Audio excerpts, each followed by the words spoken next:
My son Austin and I, we have a bit of a history of making some videos on sleeper trucks. But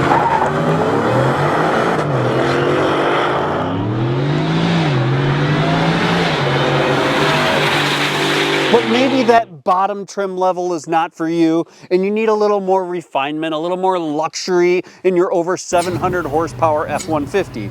Enter the F-150 Lariat with over 700 horsepower from a Whipple supercharger that can be yours today for just under $84,000. But it really begs the question that is still a street truck. And on today's market, there's some pretty fun vehicles out on the road. Enter the RAM TRX. With over 700 horsepower, purpose-built to be an off-road menace to society. So today we're going to do the $80,000 Super Truck Showdown to find out if this used RAM TRX with 6.2 liters of displacement and a Hellcat supercharger on it is more fun than a brand new Ford F-150 sleeper with the 5-liter supercharged V8 from Whipple. It's the battle of 702 horsepower versus 725 horsepower. Ginormous 35-inch tires and purpose-built Bilstein suspension versus a completely stock F-150 with a big supercharger and exhaust.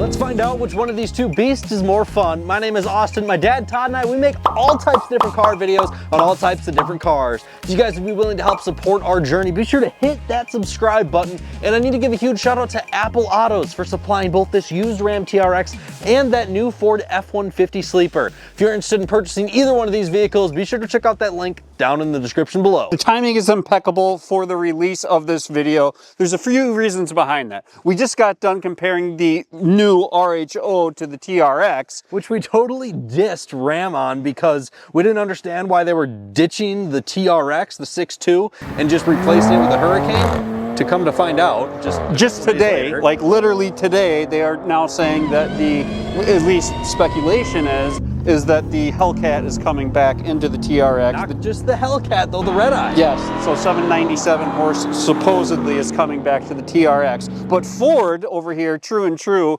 has not said goodbye to the V8. We've been on the sleeper bandwagon here for probably a year and a half at this point, and we continue to love them. But anyways, we went into this video and I think we both, without hesitation, knowing that we do love the TRX, and that's not dismissing our love for the sleeper at all, but I think we both went into this video thinking that the TRX was going to take the cake. We do need to get into the details here to see if that's how it pans out. This is definitely the look at me vehicle of the two.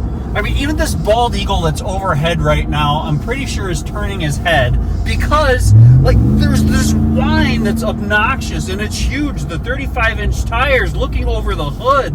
Like, I feel like I just bench pressed 300 pounds, even though I know that's not humanly possible. I feel like I just did it because I'm behind the wheel of the TRX. If you think the TRX is only a rowdy vehicle, the truth of the matter is it's a very nice place to spend your time. The seats are comfortable, the touch points are amazing, the quality is nice, the stitching is good. There's things that start to change though when you start to remember where you are. You look in the rearview mirror and you realize the wheel well is well over the tire and there's a defined arch looking out your side view mirror, and then you look out front and you realize there's this massive hood that has these huge indentations and you can barely just catch the 6.2 liter supercharged on the side, and then your testosterone starts to build a little bit, and before you know it,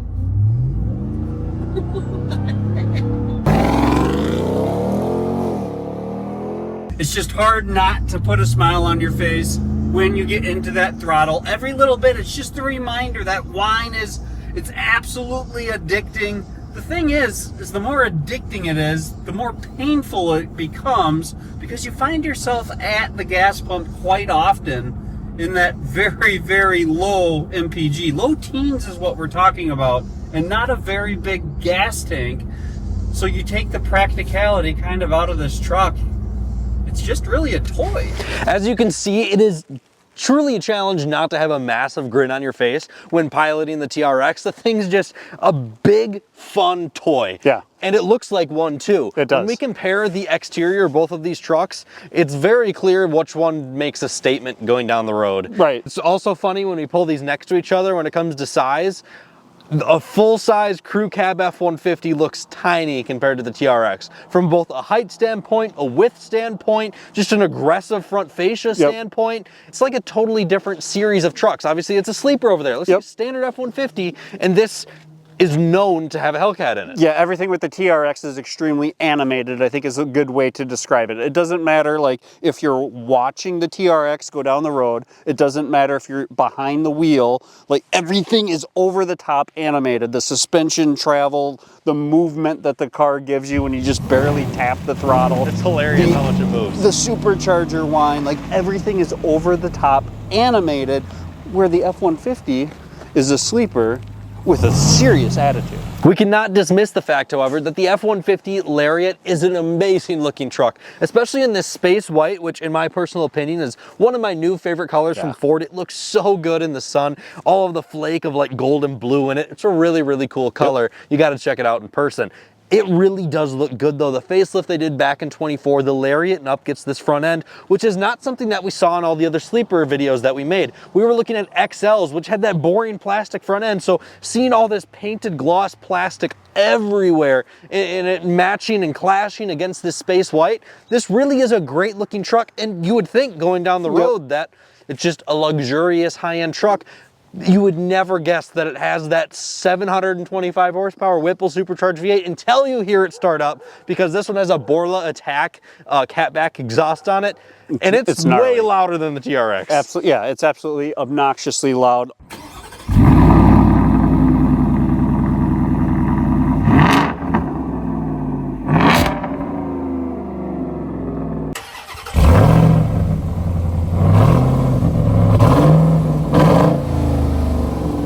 So if you have that where you need everyone to know that you have something special, well, the TRX without question is the responsible choice here, where if you actually need practicality or are truly responsible, let's just talk about that for a second.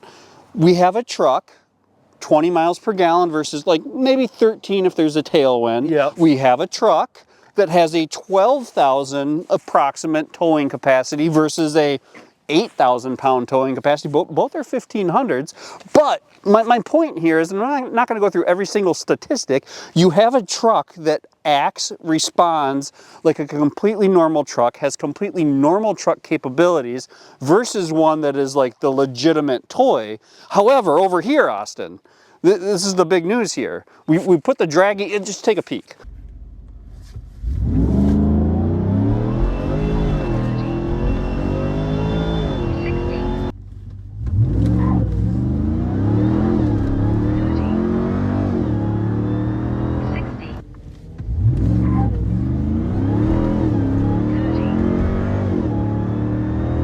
Now here's something that's really surprising. The F-150 over here is not full-time 4x4, right? You can switch it into rear wheel drive, you can drive it in 4x4, it's a normal truck, where the TRX over here is full-time 4-wheel drive. You cannot make it a rear wheel drive truck if you're not familiar with the TRX.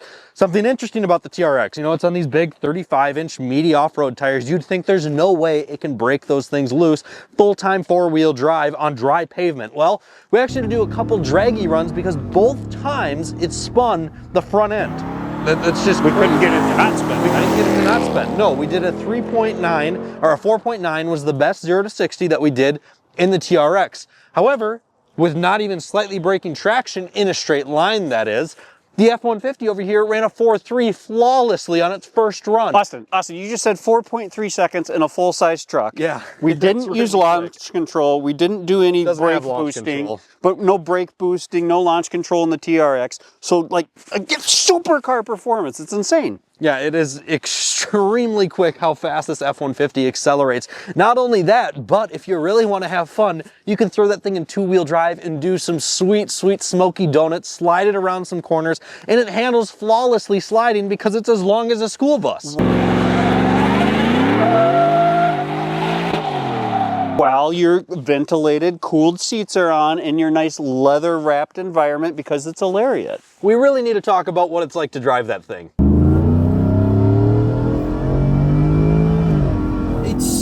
playful. It's crazy to me this big crew cab standard box F-150 can be this playful. This massive truck feels like a big toy. It's very impressive. Like, obviously the TRX feels like a toy, but I mean like a toy in the playful sense where it wants to get loose on you. It feels like it wants to kill you a little bit. It feels rowdy. It gives me that aggressive feeling that I get from sports cars, and I just don't get that in the TRX. The other thing I really like about this is that the TRX can feel very refined. It can feel like a nice truck, but it will never feel the same way that a stock F-150 is going to feel, in the sense where the ride is better, it's quieter, it's more comfortable.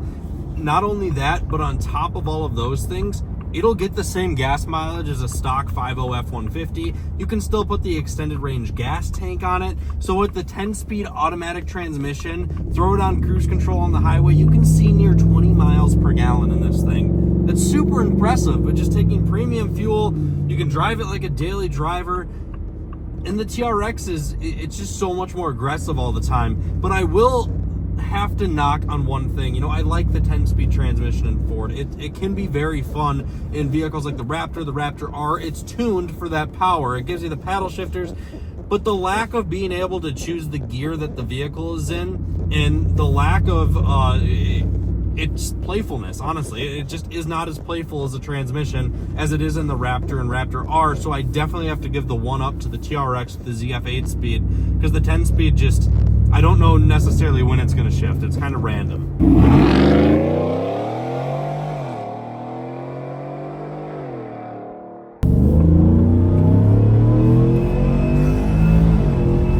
It's so playful.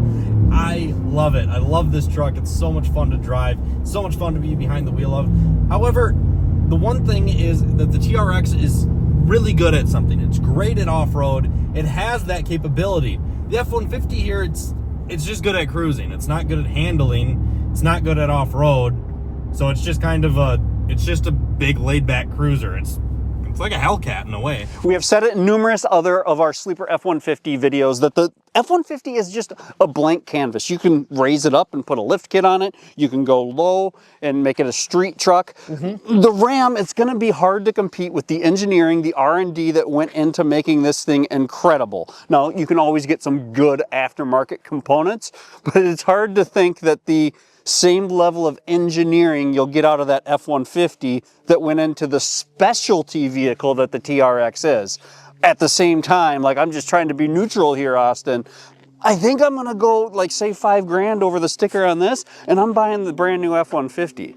Here's where my head is at. I do thoroughly enjoy the F-150. It's an amazing vehicle. It's so comfortable. It's nice to have, you know, the radar sensing cruise control, the adaptive cruise control, the lane keep assist, the cooled seats. All of that is great to have and all. I really do enjoy it.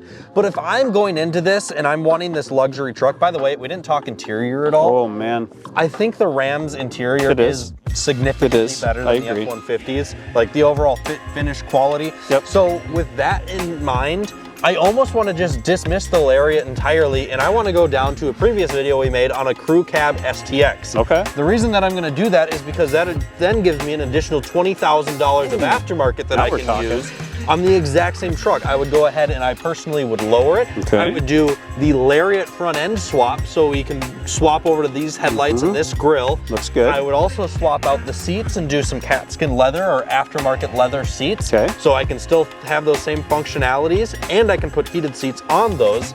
So I could make this whole truck for about 10 grand less than this Lariat here, and it would still be just as fun to drive. And what I'm hearing is, I don't want to dismiss the TRX here, but you're getting the cookie cutter out of the box Ram TRX. It's amazing. The same Ram TRX that everyone will have. And what I just heard you say is you're gonna save, I don't know, 20 grand, and you're gonna personalize your truck. You're gonna have a good time doing it.